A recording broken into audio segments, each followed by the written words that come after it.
This week in the Missouri Senate, we review more of the measures making their way through the upper chamber. Monday afternoon saw Missouri senators send Senate Joint Resolution 38 to the Missouri House of Representatives. During discussion, Senator Scott Sifton of Afton mentioned ending lobbyist gifts has been one of his priorities for years. It was the first bill that I filed as a member of the Missouri Senate, and I've filed it every year ever since. Monday also saw Senate Bill 539 come to the floor of the Missouri Senate. Sponsor, Senator Doug Libla of Poplar Bluff, says his proposal seeks to increase taxes on motor fuels. Almost half the fuel that's purchased in the state of Missouri is done by out-of-staters. Senate Bill 539 has been set aside for further consideration. Tuesday afternoon was dedicated to Senate Bill 591. Sponsor, Senator Bill White of Joplin, tells his colleagues this measure would modify provisions relating to punitive damages.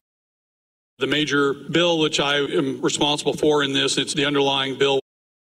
Missouri Senate Minority Floor Leader Gina Walsh of Bell Fountain Neighbors adds the current version is quite different than what was first introduced. My sense is we went from a 9-page bill to a 47-page. Senate Bill 591 has been laid over for future talks. Wednesday afternoon sees Senate Bill 575 come to the floor.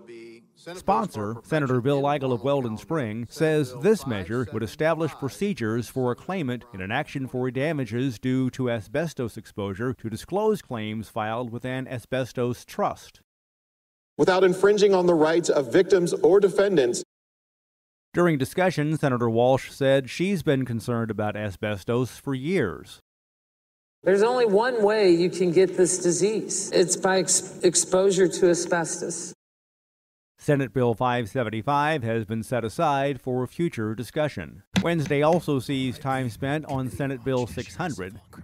Sponsor, Senator Tony Luetkemeyer of Parkville, says his proposal would require a prison term and prohibit certain other punishments for second-degree murder and certain dangerous felonies. The justice system has stopped locking up the people we're afraid of.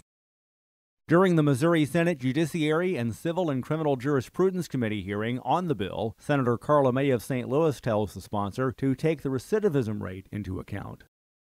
Help people acclimate back into society. Another yes vote would send Senate Bill 600 to the Missouri House of Representatives for similar consideration. The 7th week of session will start Monday.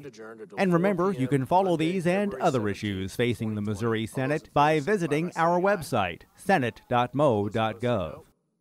Reporting from the state capitol, I'm Dean Morgan.